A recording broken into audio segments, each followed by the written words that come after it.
Salut à tous! Vous avez vu le titre de la vidéo, donc assez logiquement vous êtes déjà devant votre écran en train de gueuler comme un putois. Non mais ça c'est bien une remarque de vieux réac, la musique franchement c'était déjà bien de la merde avant, franchement c'est pas pire aujourd'hui. Bon, vous êtes encore là. Alors commençons.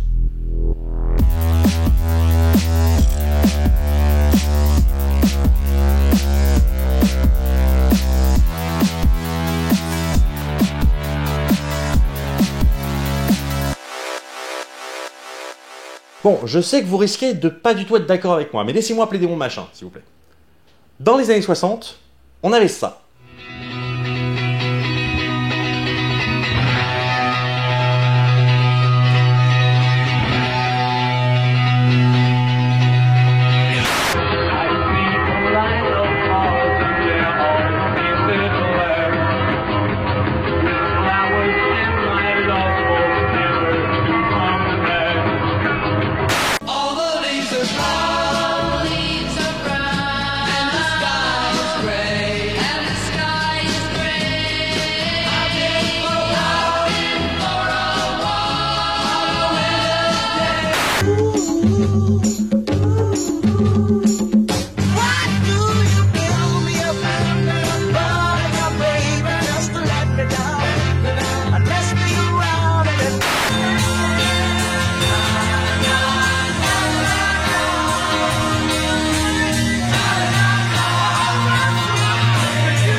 Dans les années 70, on avait ça.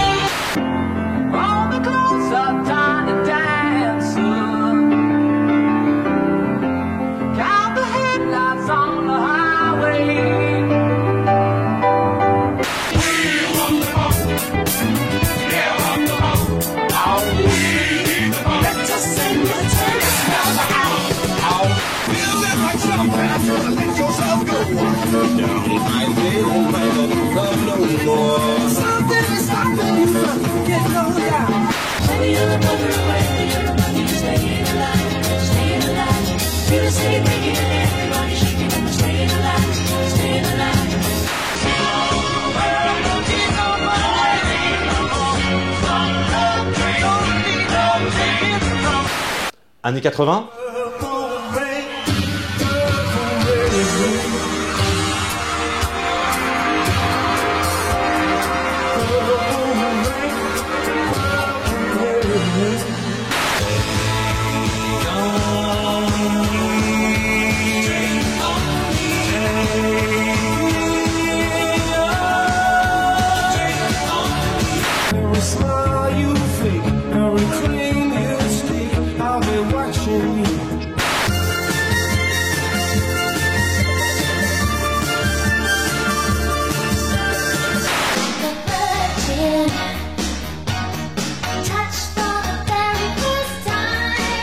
Wake me up before you go.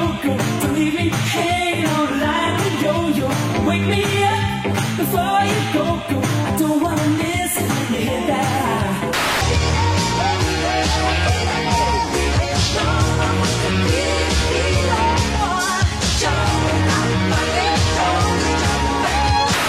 '90.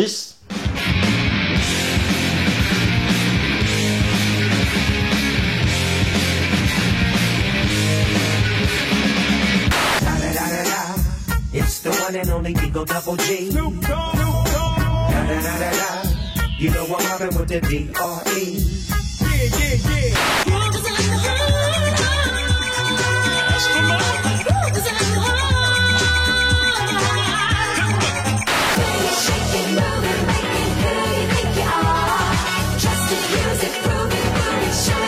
Yeah.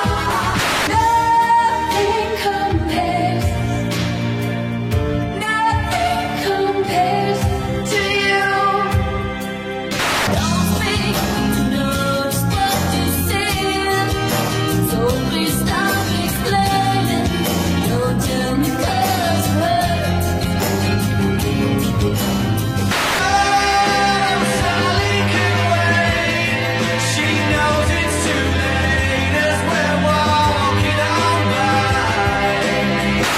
Allez hop, 2000.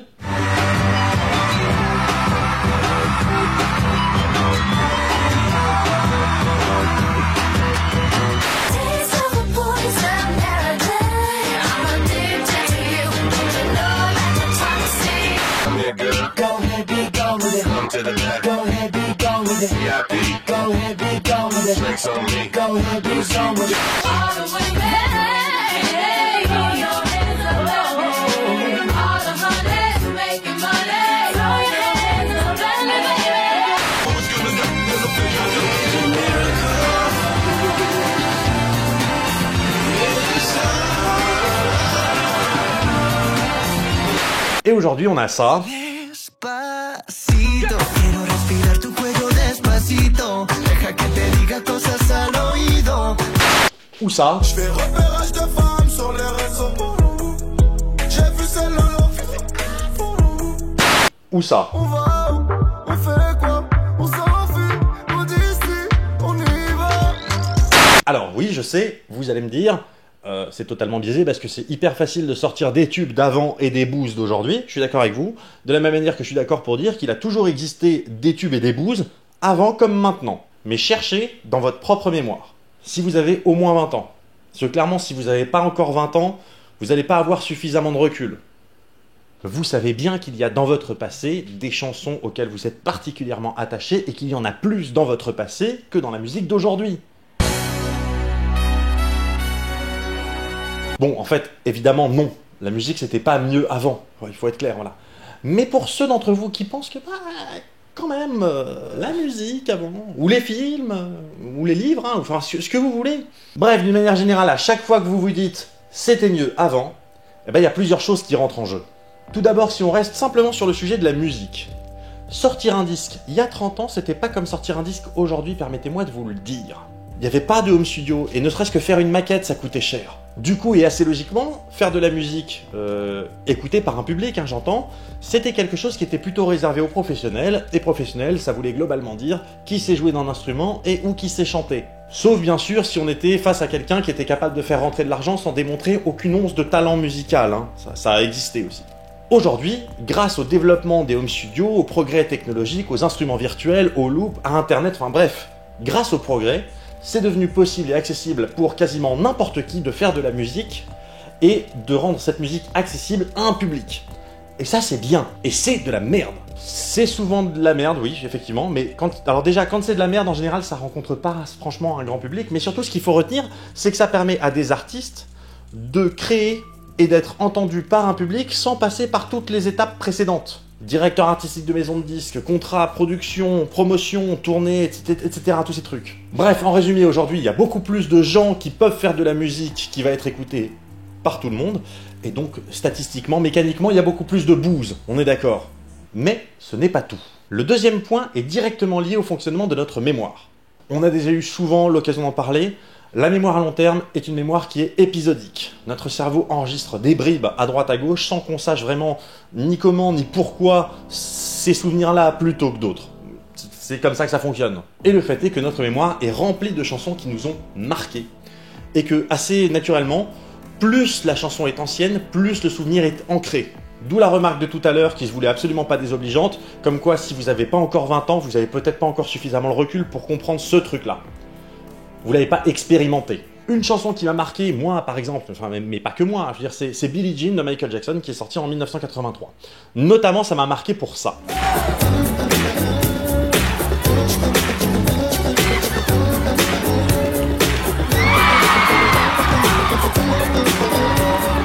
Alors, c'est pas très original comme choix, mais ça fera l'exemple. Et alors, pour les petits malins dans le fond, oui, je sais que l'album Thriller est sorti en novembre 1982, mais le single Billie Jean est sorti en janvier 1983. La même année, il y a eu également ces chansons-là.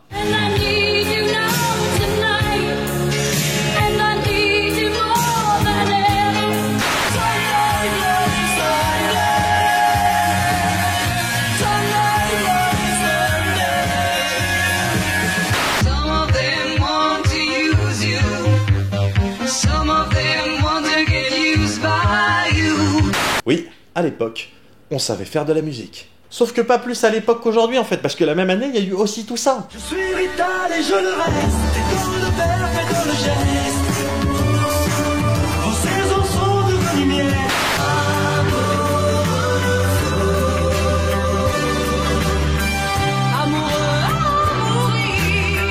Et il faut bien comprendre un truc, c'est que là, les chansons que je viens de vous montrer, c'est des chansons qui, à l'époque, étaient un peu connues. Mais oui, parce que ce qui se passe, c'est que les chansons qui étaient des vrais booze à l'époque, que personne n'a jamais écoutées, c'est très difficile de les retrouver aujourd'hui. D'ailleurs, allez-y, essayez de trouver des vraies merdes de l'époque qui n'ont pas marché, et mettez les titres dans les commentaires, ça m'intéresse. Par exemple, on pourrait mettre quasiment tout l'album Visiteur de Richard Berry. Oui. Avec dedans, il y a une chanson qui s'appelle Femme de Los Angeles, et dans cette chanson, il y a les paroles suivantes, et je jure que c'est vrai. Je pense à toi si fort dans l'espace que les vaisseaux spatiaux se cassent. Je pense à toi si fort dans l'espace que les vaisseaux spatiaux se cassent. Et c'est là le cœur du point numéro 2. Les merdes de l'époque, on les a oubliées alors qu'on se rappelle des chansons qui nous ont marqués. Alors que les merdes d'aujourd'hui, on les a pas encore oubliées. Non, on baigne dedans. Sauf si on n'écoute que Nostalgie. Mais on va y venir. Aujourd'hui, on baigne dedans donc. D'où cette impression qu'il y a beaucoup plus de daube musicale aujourd'hui qu'à l'époque. Ce qui est faux. Et le troisième point est lié à un biais cognitif, un truc que fait notre cerveau tout seul. Et c'est ce point-là qui va m'intéresser plus particulièrement aujourd'hui. Même si l'humain est un animal qui s'adapte, notre cerveau préfère toujours les risques qu'il connaît aux risques qu'il ne connaît pas. Et alors, encore une fois, voilà, quand je dis notre cerveau préfère rien du tout. C'est une expression, hein, je veux dire, voilà, notre cerveau n'a pas conscience de lui-même, c'est juste un organe. Et le fait de préférer un risque qu'on connaît à un risque qu'on ne connaît pas, ça a un nom. C'est un biais cognitif qui a un nom, ça s'appelle le biais de status quo. Et un des effets du biais de statu quo, c'est un phénomène qu'on appelle la nostalgie. Je vous avais dit qu'on allait y venir. Le statu quo, c'est dire je préfère les choses telles qu'elles sont à telles qu'elles pourraient être. La nostalgie, c'est dire je préférais les choses telles qu'elles étaient à ce qu'elles sont maintenant. En d'autres termes, c'était mieux avant. Sauf que non, en fait, c'était pas particulièrement mieux avant. Et ne me faites pas dire ce que j'ai pas dit, hein. Je veux bien qu'il y ait des gens qui, de leur point de vue à eux, pensent à leur situation en se disant « j'étais mieux avant ».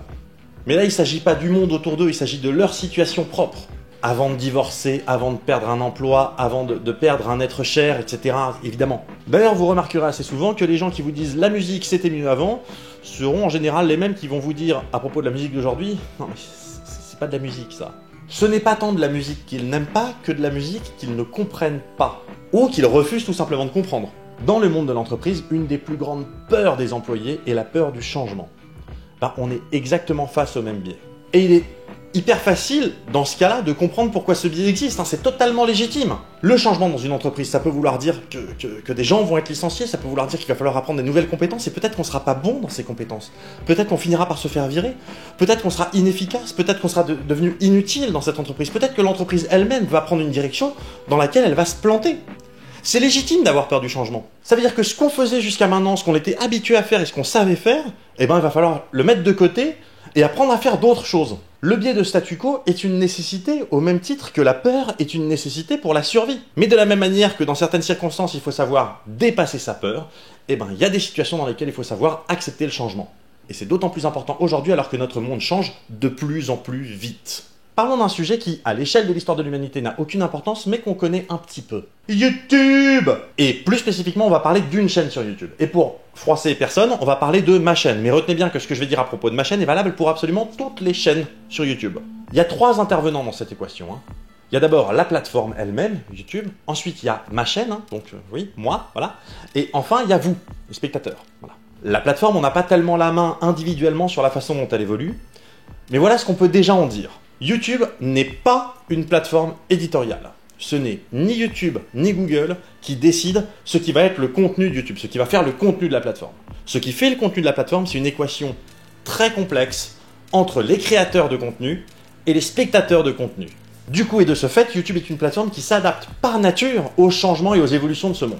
Sa seule marge de manœuvre, et qui n'en est clairement pas une petite, that's what she said, ce sont ses algorithmes. Et ceux-ci évoluent continuellement pour s'adapter à tous les changements autour d'elle. Mais attention, gardez ça en tête, ces algorithmes ne sont pas éditoriaux. Les développeurs de la plateforme ont comme objectif qu'il y ait la plus grande adéquation possible entre le contenu créé par les créateurs et les spectateurs qui regardent ces contenus, sans jamais se soucier de ce que sont ces contenus. Un bon moyen de s'en rendre compte est de regarder l'onglet Tendance. Et alors pourquoi est-ce que c'est un bon moyen? Parce que l'onglet Tendance est la seule partie de YouTube qui ne vous est pas spécifiquement destinée. C'est-à-dire que vous soyez un adepte de prank, d'humour, de musique, de vlog, de cuisine, de vulgarisation, de quoi ou qu'est-ce, votre onglet tendance contient les mêmes vidéos que mon onglet tendance, par zone géographique. Voilà, c'est la seule restriction au truc, c'est par zone géographique. C'est-à-dire que l'onglet tendance en France n'est pas le même que l'onglet tendance aux États-Unis. Mais si vous êtes en France, vous avez le même onglet tendance que moi qui suis en France. Et ce qui fait qu'on a beaucoup gueulé et qu'on gueule encore après cet onglet tendance, moi le premier, hein, c'est justement cet effet de statu quo. Alors, oui, enfin, c'est pas que. Il y a aussi beaucoup de la merde dedans. Hein, voilà, il faut pas non plus. Je suis pas en train de dire qu'il faut totalement embrasser le changement quel qu'il soit. Hein, je veux dire, c'est le biais de statu quo, il existe pour une raison aussi. Hein, voilà. Mais d'une certaine manière, l'onglet tendance est à YouTube ce que la presse people est à la presse. C'est-à-dire qu'il y a beaucoup de gens qui expliquent que c'est pas bien. Mais il y a quand même beaucoup de gens qui la lisent, quoi. Et pour comprendre où je veux en venir avec tout ça, il faut qu'on parle des deux autres intervenants de l'équation, à savoir ma chaîne et vous.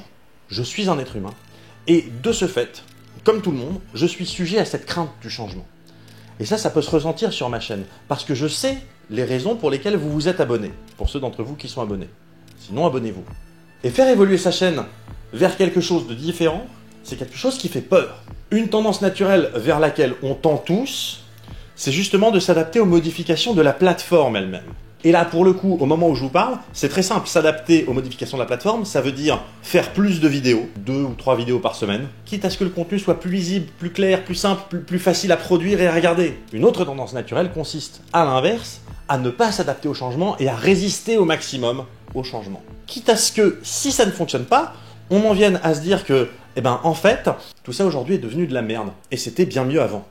Mais il y a une troisième voie, et c'est sur celle-ci que j'aimerais m'engager. Mais elle fait peur aussi. Hein. Accepter de faire évoluer sa chaîne de la façon dont on souhaite faire évoluer sa chaîne, sans résister aux changements qui s'opèrent autour, mais sans pour autant adhérer à toutes les modifications ambiantes. Parce que d'une manière générale, le mouvement ambiant est souvent grégaire, et que le mouvement grégaire n'est pas souvent le plus adéquat. On en a parlé dans l'épisode sur les neurones miroirs, souvenez-vous.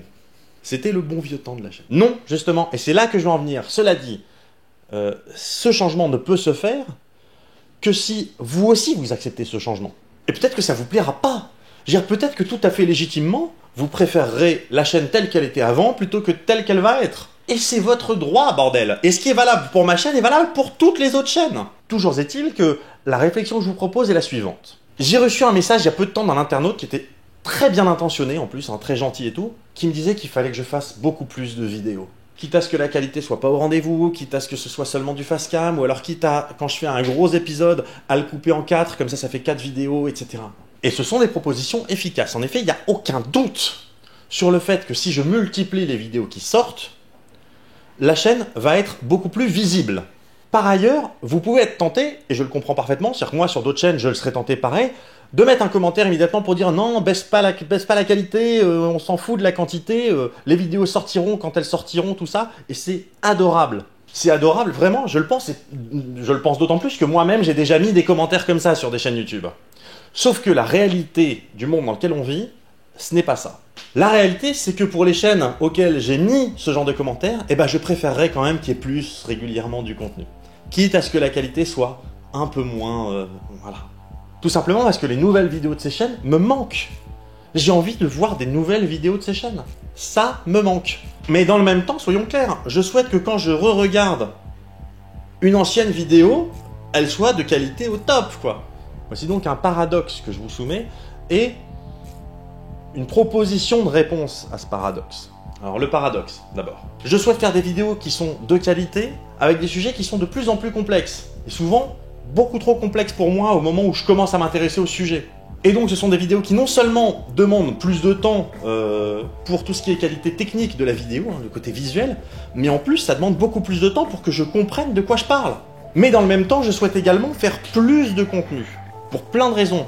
Ne serait-ce que parce que c'est ce contenu qui me fait vivre aujourd'hui. En partie, c'est de ça que je vis, hein, et j'en profite encore pour remercier les tipeurs qui me soutiennent, parce que vraiment, aujourd'hui, c'est grâce à eux que ça tient. Et la solution que je propose, la voici. Y penser à la base n'avait pas vocation à être uniquement des vidéos de science. Ça avait comme vocation d'être des vidéos qui nous poussent à y penser. Du coup, et tout en continuant les vidéos de science, hein, je vais élargir le champ des sujets possibles de la chaîne Y penser au-delà de la science. avec des sujets qui font réfléchir. Du coup, il y en aura plus. Ça veut pas dire qu'il y aura 3 vidéos par semaine sur la chaîne Y Penser, hein, c'est pas ça que je dis. Et ça veut pas dire non plus que je vais sortir des vidéos cadrées avec le cul et éclairées à la bougie. Je veux dire, non, il y aura quand même un standing de qualité minimum, hein, on est d'accord. La seule chose que je dis, c'est que quitte à sortir du moule typique des chaînes YouTube, mais pas trop, autant que je le fasse en m'amusant. En partant de l'hypothèse que si je m'amuse plus, vous vous amuserez plus aussi en regardant. C'est une hypothèse, hein, voilà. Le changement, c'est maintenant. Merci à toutes et à tous d'être de plus en plus nombreux à vouloir y penser, voilà. Pouce bleu, pouce rouge, like, abonnement, partage, tout ça, toi-même tu sais. Et activez la cloche si vous voulez être notifié des prochaines vidéos qui sortent. Je vous dis à très bientôt pour un nouvel épisode et d'ici là, bien sûr, restez curieux. Et prenez le temps d'y penser.